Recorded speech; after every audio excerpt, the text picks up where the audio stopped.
Leitura da primeira carta de São João.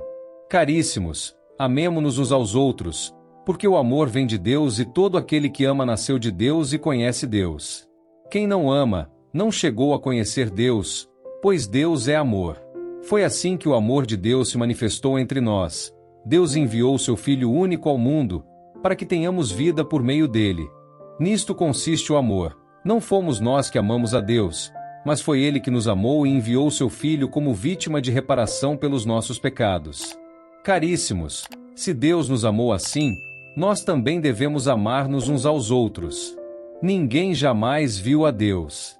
Se nos amamos uns aos outros, Deus permanece conosco e seu amor é plenamente realizado entre nós.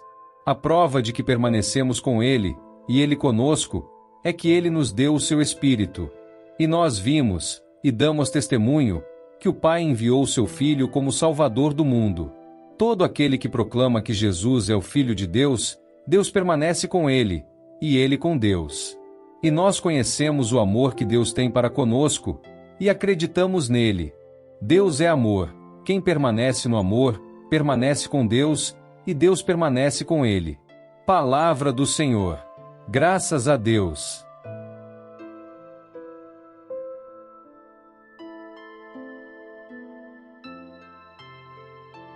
Proclamação do Evangelho de Jesus Cristo segundo São João.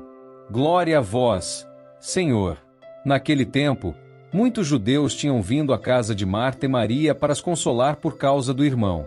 Quando Marta soube que Jesus tinha chegado, foi ao encontro dele. Maria ficou sentada em casa. Então Marta disse a Jesus: Senhor, se tivesses estado aqui, meu irmão não teria morrido. Mas mesmo assim, eu sei que o que pedires a Deus, Ele te concederá. Respondeu-lhe Jesus: Teu irmão ressuscitará. Disse Marta: Eu sei que ele ressuscitará na ressurreição, no último dia.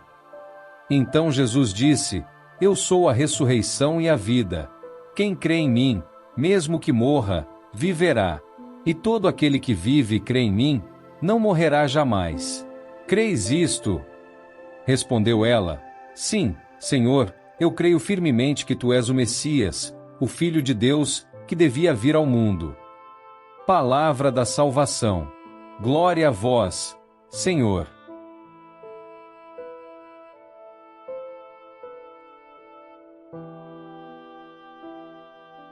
Queridos irmãos e irmãs em Cristo, imaginem uma criança pequena, perdida em um shopping lotado, chorando desesperadamente. De repente, ela ouve uma voz familiar: Mamãe! Seus olhos se iluminam, seus braços se estendem, e ela corre em direção à fonte desse amor incondicional. Esta imagem simples, mas poderosa, nos ajuda a compreender a essência das leituras de hoje. O amor de Deus como nossa âncora em meio às tempestades da vida, e nossa resposta de fé mesmo diante do que parece impossível. São João nos apresenta com uma das declarações mais profundas e transformadoras de toda a Escritura: Deus é amor. 4 palavras simples que contêm um universo de significado. Não é que Deus tem amor, ou que Deus demonstra amor, embora essas coisas também sejam verdadeiras. João está nos dizendo algo muito mais radical. Amor é a própria essência, a natureza fundamental de Deus. Parem por um momento e reflitam sobre as implicações disso. Se Deus é amor, então cada ato de amor genuíno que experimentamos ou praticamos é uma participação na própria vida divina. Quando uma mãe embala seu bebê que chora, quando um pai trabalha incansavelmente para prover para sua família, quando um amigo oferece apoio em tempos difíceis, quando alguém perdoa uma ofensa profunda, nesses momentos, Deus está presente e ativo.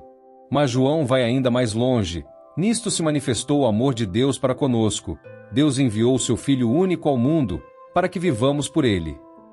O amor de Deus não é apenas um conceito abstrato ou uma força cósmica impessoal. Ele se manifestou de forma concreta, tangível, histórica na pessoa de Jesus Cristo. Imaginem o amor de um pai que se sacrifica completamente pelo bem de seus filhos. Agora multipliquem esse amor infinitamente, e vocês começam a ter uma vaga ideia do que Deus fez por nós. Ele não apenas enviou ajuda de longe, Ele próprio veio, assumindo nossa natureza humana, compartilhando nossas alegrias e dores, e finalmente dando sua vida por nossa salvação. João continua com uma afirmação que deveria nos deixar sem fôlego: nós conhecemos e cremos no amor que Deus nos tem. Conhecer e crer no amor de Deus, isso parece simples, mas é na verdade uma das coisas mais difíceis e mais importantes que podemos fazer.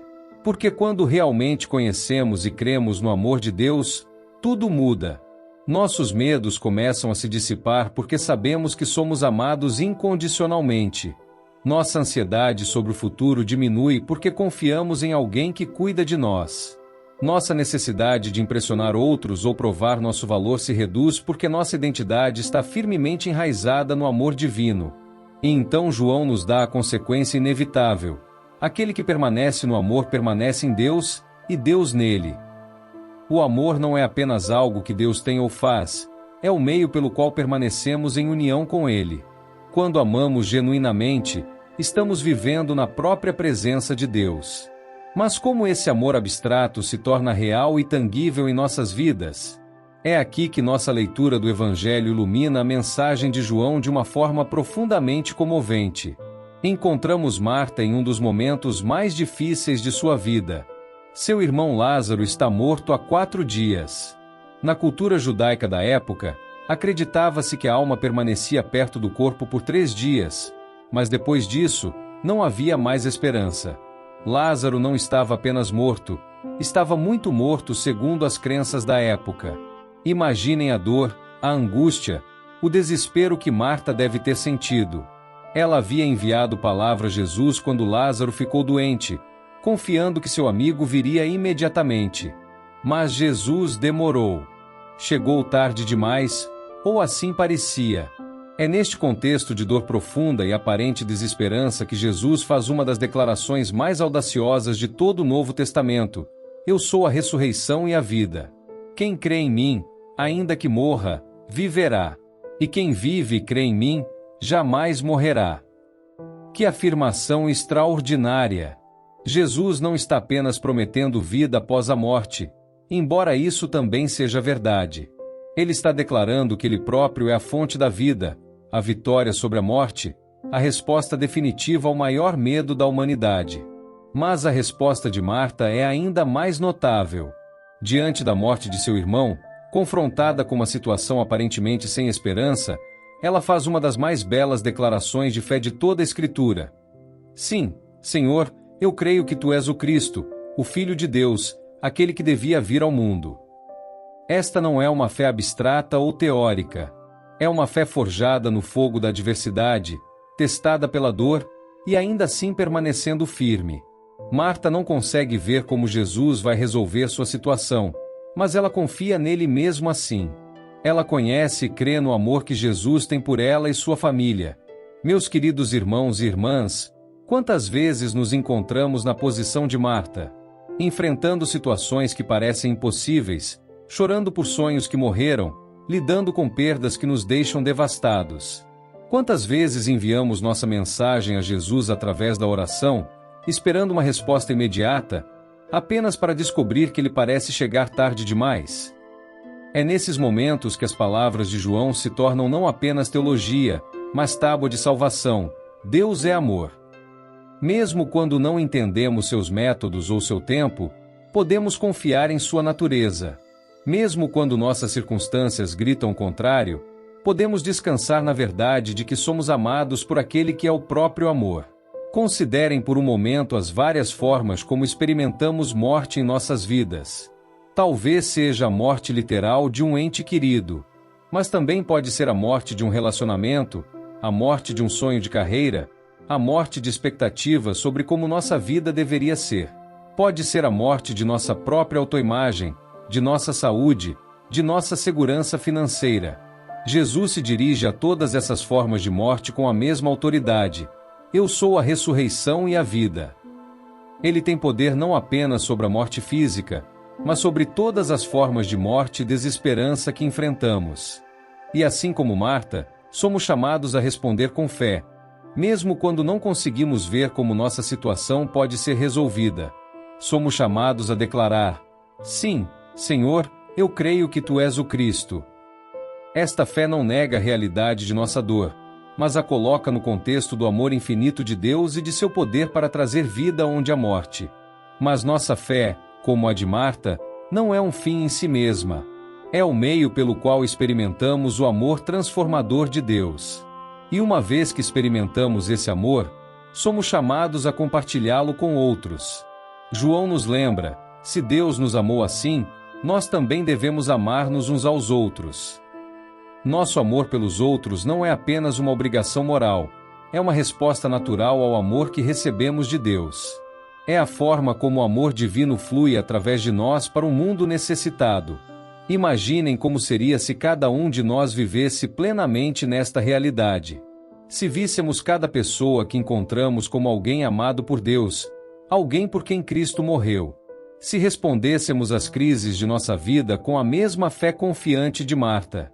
Se permitíssemos que o amor de Deus fluísse através de nós para nossos familiares, amigos, colegas de trabalho, e até mesmo para aqueles que consideramos nossos inimigos. Nossa leitura de João nos lembra que aquele que não ama não conhece a Deus, porque Deus é amor. Esta é uma verdade tanto encorajadora quanto desafiadora. Encorajadora porque nos assegura que quando amamos genuinamente, estamos em sintonia com a própria natureza de Deus. Desafiadora porque nos confronta com a questão: nosso amor pelos outros reflete realmente nossa relação com Deus? A história de Marta também nos ensina sobre a progressão da fé. Ela começa com confiança: Senhor, se tivesses estado aqui, meu irmão não teria morrido. Move-se através da dúvida e da dor, mas chega a uma declaração de fé ainda mais profunda. Sua fé é refinada e fortalecida através da provação. Da mesma forma, nossas próprias mortes e ressurreições espirituais nos levam a uma fé mais madura. Cada vez que confiamos em Deus em meio à incerteza e descobrimos sua fidelidade, nossa fé se aprofunda. Cada vez que experimentamos seu amor em nossos momentos mais sombrios, nossa compreensão de quem Ele é se expande. Queridos irmãos e irmãs, hoje somos convidados a entrar mais profundamente na realidade do amor de Deus. Não o amor sentimental ou superficial, mas o amor robusto e transformador que se manifestou na cruz, que conquista a morte, e que nos capacita a amar uns aos outros com o mesmo amor sacrificial. Somos chamados a ser como Marta, declarando nossa fé mesmo quando não conseguimos ver o caminho à frente. Somos convidados a ser canais do amor de Deus, permitindo que seu amor flua através de nós para tocar e transformar as vidas ao nosso redor. E somos lembrados de que, não importa qual morte possamos estar enfrentando em nossas vidas, Jesus tem a última palavra. Ele é a ressurreição e a vida. Nele, todo fim se torna um novo começo, toda morte se torna oportunidade para nova vida, todo desespero se torna esperança. Que possamos conhecer e crer cada vez mais profundamente no amor que Deus tem por nós. Que possamos responder a esse amor com fé crescente e amor abundante pelos outros. E que possamos experimentar o poder de ressurreição de Cristo em todas as áreas de nossa vida onde a morte parece ter a última palavra. Porque nosso Deus é amor, e nesse amor encontramos nossa identidade, nosso propósito, nossa esperança e nossa eternidade. Que a graça de nosso Senhor Jesus Cristo, o amor de Deus Pai e a comunhão do Espírito Santo estejam com todos vocês, hoje, amanhã e sempre. Amém.